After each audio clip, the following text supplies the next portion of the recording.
আসসালামু আলাইকুম দর্শকবৃন্দু। তো বন্ধুরা, আজকে আমরা যে বিষয়টা নিয়ে কথা বলবো সেটা হচ্ছে একজন মহামনীষীর জীবনী সম্পর্কে। সেটা হচ্ছে আমাদের মুসলিম ধর্মের প্রতিকৃতি, মুসলিম ধর্মের প্রতিষ্ঠায় যারা যুদ্ধ করেছিলেন তাদের মধ্যে একজন হচ্ছে আমাদের ওমর খাইয়াম। অনেকে নাম শুনেছেন, অনেকে জানেন না, তবু আমি তথ্যটা তুলে ধরছি যাতে করে আপনারা জানতে পারেন। সেজন্য তো 1044 থেকে 1123 খ্রিস্টাব্দ পর্যন্ত ওমর খাইয়াম এই মনীষী জীবিত ছিলেন এবং ওনার কার্যক্রম চালিয়ে গিয়েছিলেন। তো ওমর খাইয়াম 1044 খ্রিস্টাব্দে খোরাসানের রাজধানী নিশাপুরে জন্মগ্রহণ করেন। তার আসল নাম গিয়াসউদ্দিন আবুল ফাতেহা ওমর ইবনে ইব্রাহিম, কিন্তু তিনি ওমর খাইয়াম নামেই সমগ্র বিশ্বে পরিচিত। খাইয়াম হচ্ছেন বংশগত উপাধি। খাইয়াম শব্দের অর্থ হচ্ছে তাঁবু নির্মাতা বা তাঁবু ব্যবসায়ী।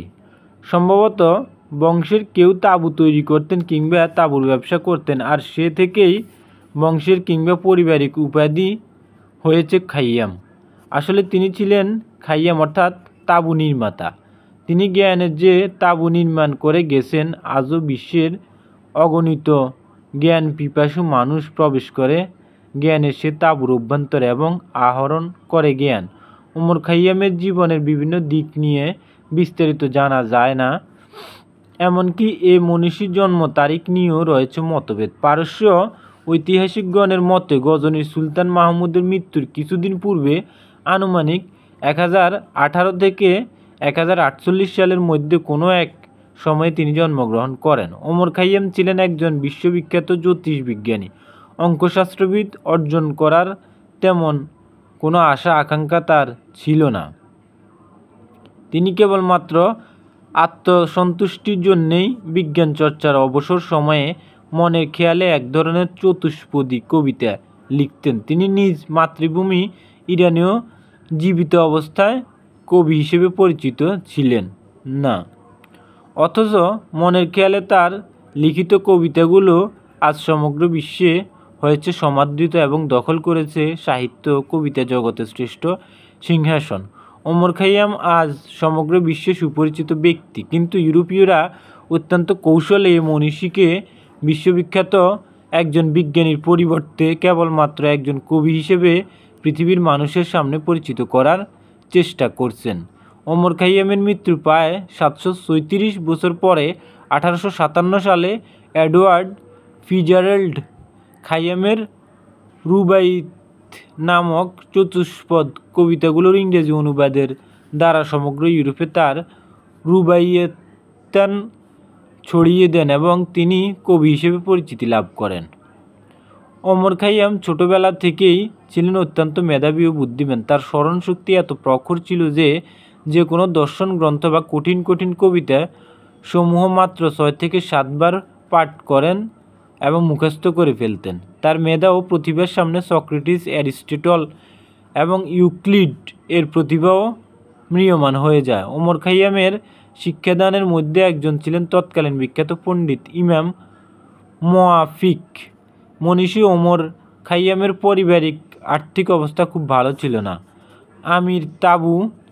আবু তাহির তাকে জ্ঞান চর্চার জন্য কিছু অর্থ সাহায্য করেন এবং রাজ্যের সুলতান জালাল উদ্দিন মালিক শাহের প্রধানমন্ত্রীর সঙ্গে পরিচয় করিয়ে দেন। ফলে তার আর্থিক দুরবস্থা সামান্য লাঘব হয়। রাষ্ট্রীয় সাহায্য পেয়ে ওমর খাইয়াম ভোগবিলাসকে স্পর্শ করেননি এবং রাষ্ট্রীয় সাহায্য তাকে বিভিন্ন বিষয়ে জ্ঞান সাধনা ও গবেষণার কাজে সহায়তা করেছিল। কোনো বই হাতে পেলেই তা তিনি পড়ে শেষ করে ফেলতেন। জ্যোতিষবিজ্ঞান, বীজগণিত ও জ্যামিতি ছিল তার প্রিয় বিষয়। এছাড়া দর্শনশাস্ত্রে ছিল তার অসাধারণ ব্যুৎপত্তি। মানুষ হিসেবে ছিলেন তিনি খাঁটি মুসলমান ও আল্লাহ প্রেমিক।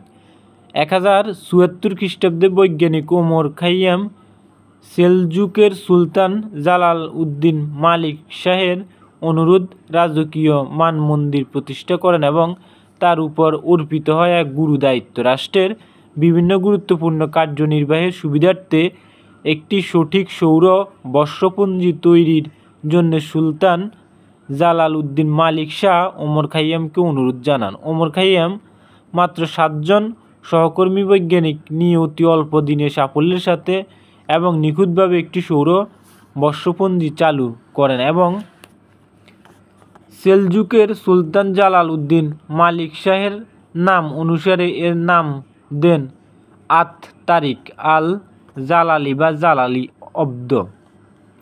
এ জালালি বর্ষপঞ্জিতে 3770 বৎসরে মাত্র একদিনের ভ্রান্তি ছিল। অপর দিকে গ্রেগরিয়ান বর্ষপঞ্জিতে ভ্রান্তি ছিল 3330 বৎসরে একদিনের। জালালি অব্দ হিজরি 471 সালের 10ই রমজান থেকে শুরু হয় এবং মহান বিজ্ঞানী একটি নতুন গ্রহ আবিষ্কার করেছিলেন। ওমর খাইয়ামের সর্বাধিক অবদান এলজাব্রা অর্থাৎ বীজগণিত। তিনি সর্বপ্রথম এলজাব্রার সমীকরণগুলোর শ্রেণীবিন্যাসের চেষ্টা করেন। জ্যামিতি সমাধানে বীজগণিত এবং বীজগণিত সমাধানে জ্যামিতি পদ্ধতি তার আবিষ্কার ছিল।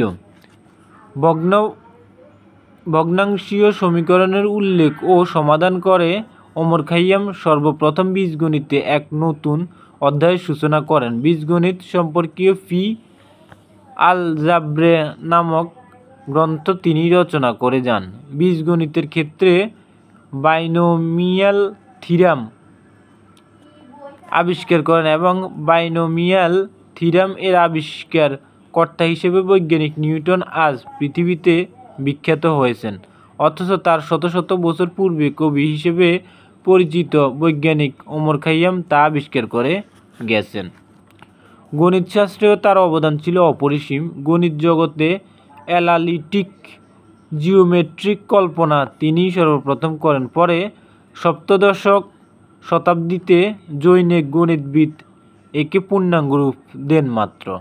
এছাড়া পদার্থবিজ্ঞানেও তার অবদানের কোনো কমতি নেই। ওমর খাইয়ামকে মেধা ও চিন্তাশক্তি এত গভীর ছিল যে একদিন ইমাম গাজ্জালি রাদিয়াল্লাহু তাআলা ওমর খাইয়ামকে প্রশ্ন করেছিলেন, কোন গোলক যে অংশের সাহায্যে অক্ষের উপর ঘুরতে থাকে, গোলকের সমস্ত অংশ এক প্রকার হওয়া সত্ত্বেও ওই অংশটি অন্যান্য অংশ থেকে কিভাবে আলাদা রূপে জানা সম্ভব? এই প্রশ্নের জবাবে ওমর খাইয়াম তখন ওই অঙ্কের ব্যাখ্যা শুরু করেন। দুপুর থেকে করে বিকেল পর্যন্ত ও তার ব্যাখ্যা শেষ হয়নি। তার জবাবে ইমাম গাজ্জালি রাদিয়াল্লাহু তাআলা সন্তুষ্ট হয়ে বলেন, সত্যের সন্ধান পেয়ে মিথ্যার জবনিকা অপসারিত হলো। ইতিপূর্বে এই বিষয়ে আমার যে ধারণা ছিল তা মিথ্যা। ওমর খাইয়াম ছিলেন একজন বিশিষ্ট চিকিৎসা বিজ্ঞানী। তিনি চিকিৎসা বিজ্ঞানেও বহু রচনা করে যান। ওমর খাইয়াম যে এত বড় দার্শনিক, বৈজ্ঞানিক, অঙ্কশাস্ত্রবিদ ও চিকিৎসাবিদ ছিলেন তা মুসলিম জাতির অনেকেই হয়তো আজও জানেন না। কেবলমাত্র একজন কবি হিসেবেই তাকে সবাই চিনেন। এই অসাধারণ ব্যক্তিটিকে তার জীবন অবস্থায় নিজ মাতৃভূমির লোকেরাও চিনত না কিংবা চিনার চেষ্টা করত না। ওমর খাইয়াম কখনো নিজেকে জনগণের সামনে হাজির করার চেষ্টা করেননি। তার মতো বহু মুসলিম মনীষী নিজের ব্যক্তিত্বকে লুকিয়ে রেখে সারাটা জীবন মানুষের কল্যাণ, জ্ঞান, বিজ্ঞান ও শিল্প সাহিত্যে অবদান রেখে গেছেন। তিনি বিভিন্ন বিষয়ে বহু গ্রন্থ রচনা করেন কিন্তু তার অধিকাংশই গ্রন্থই সংরক্ষণের অভাবে আজ হারিয়ে গেছে। তার গ্রন্থাবলীর মধ্যে উল্লেখযোগ্য গ্রন্থ হচ্ছে: 1. রুবাইয়াত অর্থাৎ মরমী কবিতা, মিজান উল হিকাম অর্থাৎ রসায়ন বিজ্ঞান, 3. নিজামুল মুলক অর্থাৎ রাজনীতি, 4. আল জাবরা ওয়াল মুকাবিলা অর্থাৎ বীজগণিত, মুশফিলাত অর্থাৎ গণিতশাস্ত্র, নাওয়াজিম আসকিনা অর্থাৎ ঋতু পরিবর্তন বিষয়ক, আল কাউল ওয়াল তাকলিক মানুষের নৈতিক দায়িত্ব, 8. রিসালা মুকাবাহ, 9. দার ইলমে কুল্লিয়াত, 10. নওরাজ নাম প্রভৃতি। বিশ্ববিখ্যাত এই মনীষী 1123 খ্রিস্টাব্দে 79 বছর বয়সে ইন্তেকাল করেন। জানা যায় মৃত্যুর পূর্বে তিনি তার শিষ্যদের শেষবারের মতো বিশেষ উপদেশ দানের উদ্দেশ্যে আহ্বান করেন। এরপর তিনি অজু করে এশার নামাজ আদায় করেন। এদিকে তিনি শিষ্যদের উপদেশ দানের কথা ভুলে যান। নামাজ আনতে সেজদায় গিয়ে তিনি কাঁদতে থাকেন এবং জোরে জোরে বলতে থাকেন, হে আল্লাহ, আমি কেবলমাত্র তোমাকে পাবার এবং তোমাকে সন্তুষ্ট করার যথাসাধ্য চেষ্টা করেছি। আমি চাই তোমাকে, হে আল্লাহ, আমি তোমার নিকট ক্ষমা প্রার্থনা করছি, তোমার দয়া ও করুণার গুণে আমাকে ক্ষমা করে দাও। এরপর তিনি আর মাথা তোলেননি। সেজদা অবস্থায় তিনি চিরদিনের জন্যে এ নশ্বর পৃথিবী ছেড়ে চলে যান আল্লাহ পাকের সান্নিধ্যে। তার অমূল্য একটি বাণী আছে, সেটা আমরা এখন পড়ব। সূর্যের আলোতে যেরূপ পৃথিবীর সকল কিছুই ভাস্বর হয়ে ওঠে, তেমনি জ্ঞানের আলোতে জীবনের সকল অন্ধকার আলোক উদ্ভাসিত হয়ে ওঠে। ওমর খাইয়াম। তো বন্ধুরা, আজকে আমরা জানতে পেরেছি একজন মুসলিম দার্শনিক, বৈজ্ঞানিক এবং বিভিন্ন বিষয়ে যার অগাধ পণ্ডিত্য ছিল ওমর খাইয়াম, তার জীবনী সম্পর্কে, কার্যক্রম সম্পর্কে। তো যদি ভালো লাগে তাহলে আমার চ্যানেলটা সাবস্ক্রাইব করবেন, আমি আরও নতুন নতুন ভিডিও দিব। ধন্যবাদ সবাইকে। সার্ভেয়ার আশিফুল হাসান, আল্লাহ হাফেজ।